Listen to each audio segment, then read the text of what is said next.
प्रिय दर्शकों, आज की जो कहानी है, जो प्रसंग है, ये बड़ा ज्ञानवर्धक है और मोटिवेशनल है, इसीलिए वीडियो को आप पूरा देखिएगा।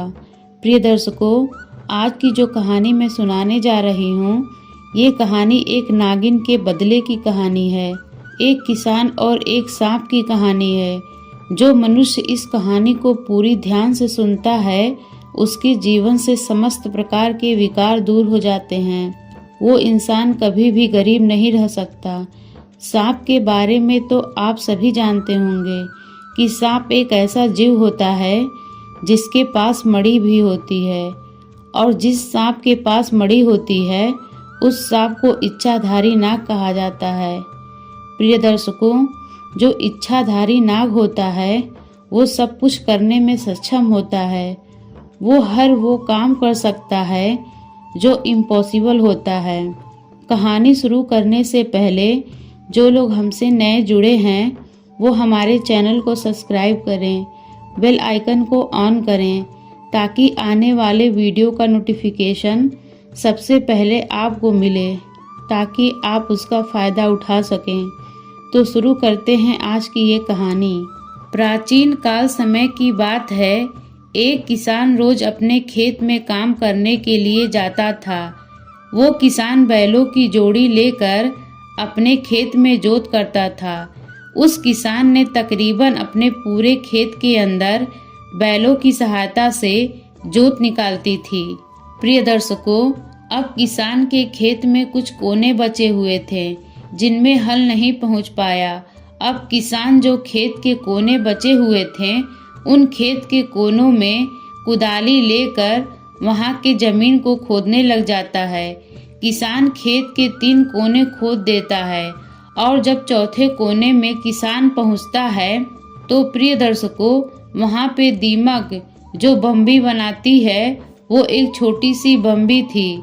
अब वो किसान उस बम्बी को भी खोदने लग जाता है। अब जैसे ही किसान कुदाली से उस बम्बी में मारता है तो वो बम्बी खुद जाती है, और बम्बी खुदने के बाद एक सांप के 2 टुकड़े हो जाते हैं। जब सांप के 2 टुकड़े हो जाते हैं तब किसान सांप के 2 टुकड़ों को देखकर बड़ी दुखी हो जाता है। सोचने लगता है कि आज मेरे से बहुत बड़ा अपराध हुआ है। किसान मन ही मन बहुत पश्चाताप करता है। प्रिय दर्शकों, जब किसान उन दोनों सांप के टुकड़ों को दूर हटाता है और गौर से देखता है तो खुदी हुई बम्बी के अंदर एक छोटा सा सांप का बच्चा और था। ये देखकर किसान और भी ज्यादा दुखी हो जाता है। सोचने लगता है कि ये सांप का जो बच्चा है इसी सांप का है, लेकिन ये सांप तो मर चुका है। अब इस सांप के बच्चे का पालन पोषण कौन करेगा? यही सोचकर वो किसान एक प्रतिज्ञा लेता है कि इस सांप के बच्चे से इसके पिता का साया मेरी वजह से हटा है। इसीलिए मैं ये प्रतिज्ञा लेता हूँ कि इस सांप के बच्चे को मैं अपने बच्चे की तरह लालन पालन करूँगा, और इस सांप के बच्चे को अपने पुत्र के भांति ही रखूंगा। यही सोचकर वह किसान उस सांप के बच्चे को अपने घर ले आता है, और घर ला करके अपने पत्नी से कहता है कि प्रिय, ये सांप का बच्चा है और इसका पिता मेरे हाथों से मारा गया है। इसीलिए अपने गलती का पश्चाताप करने के लिए इस सांप के बच्चे को मैं घर लेकर आया हूँ, और इसका लालन पालन हम अपने पुत्र की भांति करेंगे। प्रिय दर्शकों, उस किसान का एक छोटा बच्चा था जो बहुत ही छोटा था। प्रिय दर्शकों, अब किसान की पत्नी भी किसान की बात को मान लेती है। वो भी बहुत भोलेपन स्वभाव की थी, बहुत सीधी थी।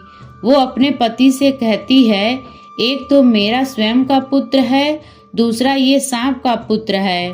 इस सांप के पुत्र को भी हम अपने पुत्र की भांति प्रेम करेंगे, हमारी पुत्र की भांति इसको रखेंगे।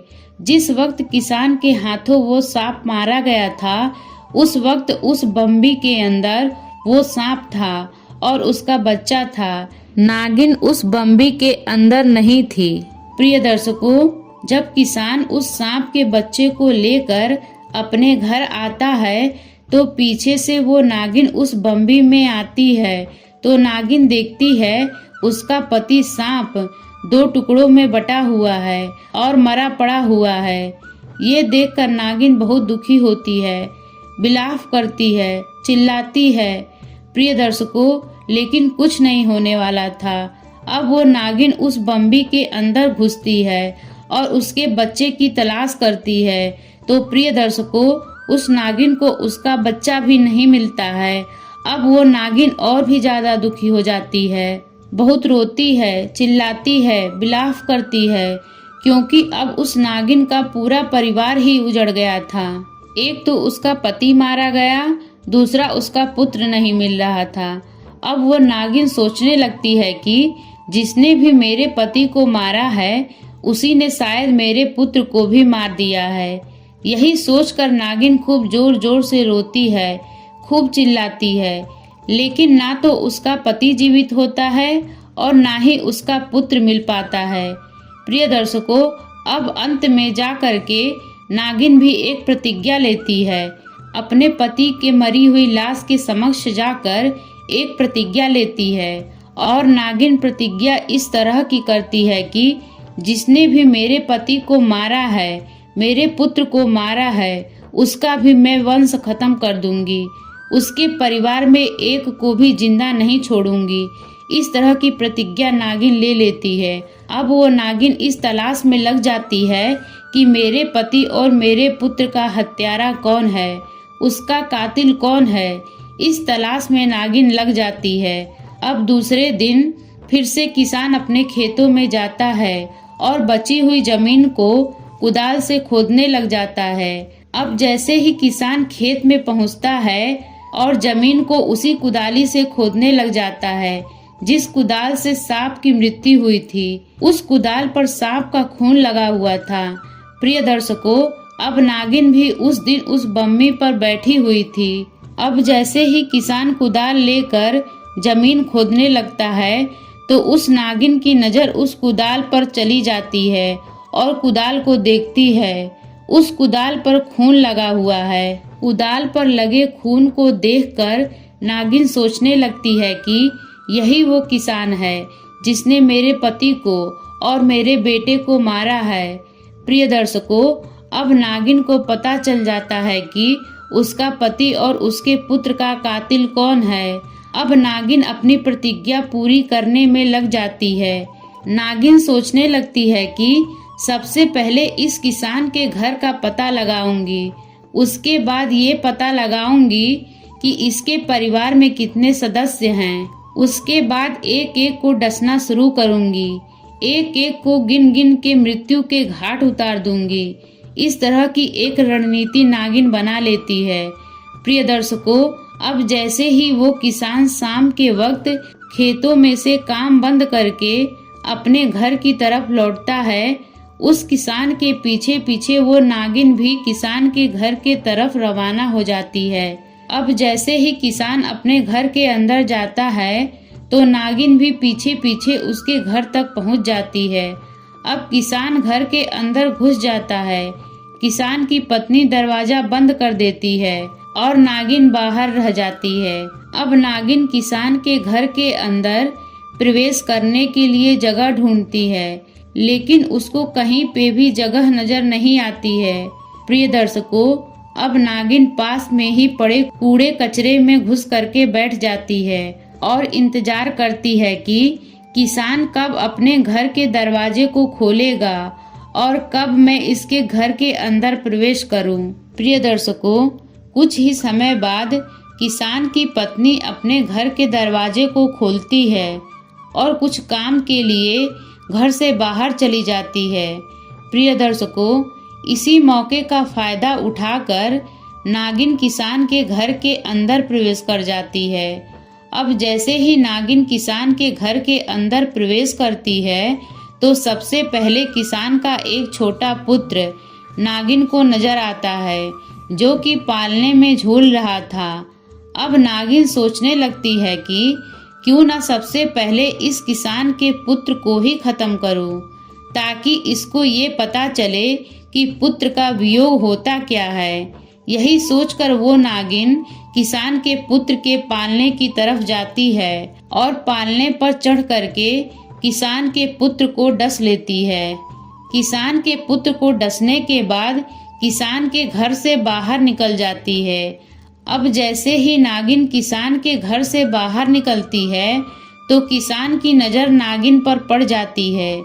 ये देखकर किसान अपने मन में सोचने लगता है कि मेरे हाथों जिस सांप की मृत्यु हुई थी ये उसी सांप की नागिन है और ये मेरे घर की तरफ आ गई है, तो इसका मतलब ये है कि इसने मेरे पुत्र को जरूर कोई नुकसान पहुंचाया है। ये सोचकर किसान अपने पुत्र के पालने की तरफ भागता है। तभी किसान की पत्नी भी आ जाती है और वो भी उस नागिन को घर से बाहर निकलते देख लेती है। किसान की पत्नी भी सोचने लग जाती है कि इस नागिन ने जरूर मेरे पुत्र को कोई ना कोई नुकसान पहुंचाया है। किसान की पत्नी भी अब अपने पुत्र के पालने की तरफ दौड़ती है। दोनों पति पत्नी अपने पुत्र की पालने की तरफ दौड़ते हैं और अपने पुत्र को जा करके देखते हैं कि उसके पुत्र को नागिन ने डस रखा है। प्रिय दर्शकों, अब दोनों पति पत्नी चिल्लाते हैं, विलाप करते हैं, अपने पुत्र को गोद में उठा लेते हैं और इधर उधर भागने की कोशिश करते हैं। सोचने लगते हैं कि किसी राजवैद्य से इसका उपचार करवा दें। लेकिन प्रिय दर्शकों, अब रात्रि के समय कोई राजवैद्य नजर नहीं आता है, कोई राजवैद्य नहीं मिलता है। प्रिय दर्शकों, उस जमाने में कोई हॉस्पिटल नहीं था, कोई ऐसी चिकित्सा व्यवस्था नहीं थी, सिर्फ और सिर्फ वैद्य हुआ करते थे।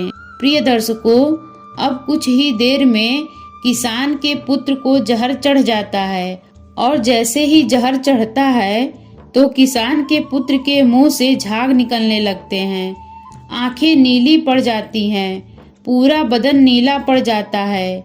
धीरे धीरे किसान के पुत्र के प्राण निकल जाते हैं, वो खत्म हो जाता है। दोनों पति पत्नी खूब रोते हैं, चिल्लाते हैं, लेकिन अब क्या होने वाला है। प्रिय दर्शकों, अंततः किसान अपने पुत्र का दाह संस्कार कर देता है और अपने दिल पर पत्थर मारकर विश्वास करता है। सोचने लगता है कि नागिन ने अपना बदला पूरा किया है, उसके पति के बदले मेरे पुत्र की जान ली है, इसीलिए नागिन का बदला पूरा हो चुका है। अब मैं नागिन के पुत्र को ही अपना पुत्र समझूंगा और उसी के सहारे हम दोनों पति पत्नी जीवन व्यतीत करेंगे, क्योंकि नागिन का जो पुत्र हमारे पास है उसको हम अपने पुत्र की भांति लालन पालन करेंगे। प्रिय दर्शकों, अब वो किसान और किसान की पत्नी उस नागिन के पुत्र को बेइंतहा मोहब्बत करने लग जाते हैं। उसके हर एक छोटी छोटी चीजों का ख्याल रखते हैं, हर जरूरत का ख्याल रखते हैं। प्रिय दर्शकों, दोनों पति पत्नी नागिन के बच्चे की सेवा में लग जाते हैं, उसी को ही अपना पुत्र मान लेते हैं। प्रिय दर्शकों, कुछ दिन निकलने के बाद नागिन फिर से किसान के घर में आती है। अब की बार नागिन सोचकर आती है कि इस बार मैं किसान को खत्म करूंगी, जिसने मेरे पति की हत्या की है, मेरे पुत्र की हत्या की है। आज मैं उसी को डसने वाली हूँ। यही सोचकर नागिन किसान के घर में फिर से प्रवेश कर जाती है।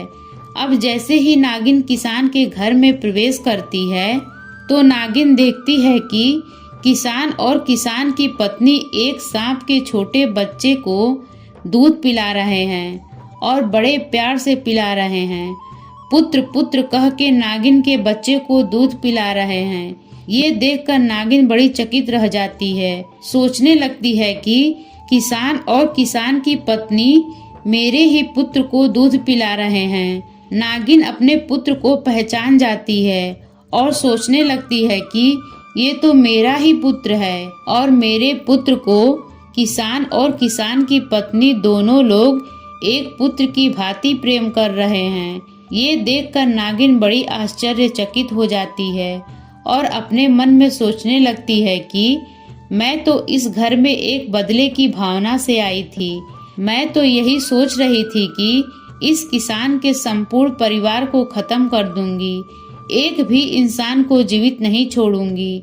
लेकिन किसान और किसान की पत्नी बड़ी दयालु हैं, बड़े धार्मिक प्रवृत्ति के हैं, जो मेरे पुत्र को अपने पुत्र की भांति प्रेम कर रहे हैं। इस नज़ारे को देखकर नागिन रोने लगती है और अपने किए हुए पर पश्चाताप करती है। प्रिय दर्शकों, अब नागिन किसान के घर से वापस निकलकर चली जाती है और अपने पति के मृत शरीर के पास जाकर अपने पति से कहने लगती है कि पिया जी, मेरे से बहुत बड़ा पाप हुआ है। हो सकता है किसान से आपकी मृत्यु किसी अनजाने में हुई हो, किसी हादसे का शिकार हुआ हो, लेकिन मैंने जानबूझकर किसान के पुत्र को मौत के घाट उतार दिया है। इसी बात की मुझे बहुत बड़ी ग्लानि हो रही है। और किसान की पत्नी दोनों ही बड़े धार्मिक प्रवृत्ति के हैं, जो हमारे पुत्र को अपने पुत्र की भांति प्रेम कर रहे हैं। प्रिय दर्शकों, अब वो नागिन बड़ा पश्चाताप करती है, रोती है, चिल्लाती है और अपने करनी का पश्चाताप करती है। अब 2 दिन बाद में फिर से वो नागिन किसान के घर में जाती है। अब की बार ये सोच कर जाती है कि वास्तविकता किसान और किसान की पत्नी मेरे पुत्र से प्रेम करते हैं या फिर वैसे ही कोई ड्रामा कर रहे हैं। तो प्रिय दर्शकों, वो जाकर देखती है कि वास्तविकता में किसान और किसान की पत्नी इस तरीके से बात कर रहे थे कि हमारे तो कोई पुत्र है नहीं, हमारा एक पुत्र था, वो भी खत्म हो गया है। अब हमारा पुत्र सिर्फ और सिर्फ नागिन का बच्चा है, यही हमारा पुत्र है और इसी के सहारे हम हमारा जीवन व्यतीत करेंगे। इस बात को सुनकर नागिन बड़ी आश्चर्यचकित हो जाती है और नागिन को संपूर्ण विश्वास हो जाता है कि किसान मेरे पुत्र से बेइंतहा मोहब्बत करते हैं, अपने पुत्र की भांति प्रेम करते हैं। प्रिय दर्शकों, अब वो नागिन अपने गलती का पश्चाताप करने के लिए सोचने लगती है कि मैंने इसके पुत्र को खत्म किया है। और इसका पश्चाताप करने के लिए नागिन दौड़ी दौड़ी शिव जी के मंदिर जाती है और भोलेनाथ की परिक्रमा करती है। और प्रिय दर्शकों, ऐसा कहा जाता है कि नाग और नागिन भोलेनाथ के परम भक्त होते हैं और जब नाग और नागिन दिल से भोलेनाथ से कुछ भी मांगते हैं तो प्रिय दर्शकों, देवादिदेव महादेव नाग और नागिन की इच्छा की पूर्ति भी करते हैं। प्रिय दर्शकों, अब वो नागिन भोलेनाथ की पूजा शुरू कर देती है, भोलेनाथ की सेवा शुरू कर देती है। अब वो नागिन भोलेनाथ से सिर्फ और सिर्फ एक चीज मांगती है कि प्रभु, मैंने जाने अनजाने में किसान के पुत्र को खत्म कर दिया है और अब मैं चाहती हूँ कि उस किसान को किसी भी तरीके से एक पुत्र की प्राप्ति हो। प्रिय दर्शकों, उस नागिन के पुकार को भोलेनाथ सुन लेते हैं। कुछ दिनों बाद में एक पंडित और एक पंडितानी एक छोटे से नवजात बालक को हाथ में ले करके दौड़ते हुए हाँफते हुए उस किसान के घर आते हैं और किसान से आकर के कहते हैं कि भैया, हमारे पीछे कुछ गुंडे पड़े हुए हैं और वो लोग हमारे पुत्र को मार देंगे, हमको मार देंगे। इसीलिए हम चाहते हैं कि हमारे पुत्र का किसी भी तरीके से प्राण बच जाए। इसीलिए कुछ देर के लिए आप हमारे पुत्र को संभाल लीजिए। प्रिय दर्शकों, ये कहकर पंडित और पंडितानी दोनों अपने पुत्र को किसान के गोद में थमा देते हैं और वहां से भाग जाते हैं। प्रिय दर्शकों, किसान और किसान की पत्नी पंडित और पंडितानी के पुत्र को गोद में लेते हैं और अपने मकान के अंदर चले जाते हैं। प्रिय दर्शकों, अब दूसरे दिन जैसे ही किसान खेतों में काम करने के लिए जाता है तो देखता है कि खेतों में पंडित और पंडितानी दोनों मरे हुए पड़े थे। ये देखकर किसान दुखी हो जाता है, सोचने लगता है कि जिस पंडित पंडितानी ने हमें पुत्र दिया है वो लोग यहाँ मरे पड़े हैं। अब वो किसान पंडित और पंडितानी का दाह संस्कार करता है, अंतिम संस्कार करता है। उसके बाद किसान और किसान के घर वाली पंडित के पुत्र का लालन पालन करते हैं और उसको अपना ही पुत्र मानते हैं। प्रिय दर्शकों, अब एक दिन नागिन किसान के घर में आती है और किसान अपने दोनों पुत्र को खिला रहा था। नागिन ये नज़ारा देखकर बहुत खुश होती है, बहुत प्रसन्न होती है।